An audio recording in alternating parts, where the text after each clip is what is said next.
ජීවිතේ නුඹම වී ගත වූ දවස්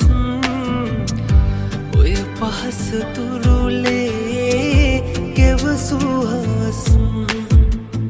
සඟවන්න මොනම දේ වුවත් හරස්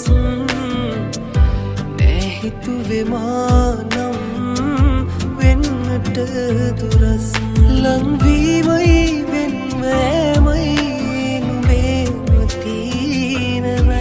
සැනසීමයි වේදනයි දුන්නේ මනුඹවමයි හිත දන්නා උඹගෙන්වා විමසන්නේ කාරණා දුක මාගේ නොතේරෙන්නේ කියා පනමෙන් මා පෙන් කෙරුවා පවර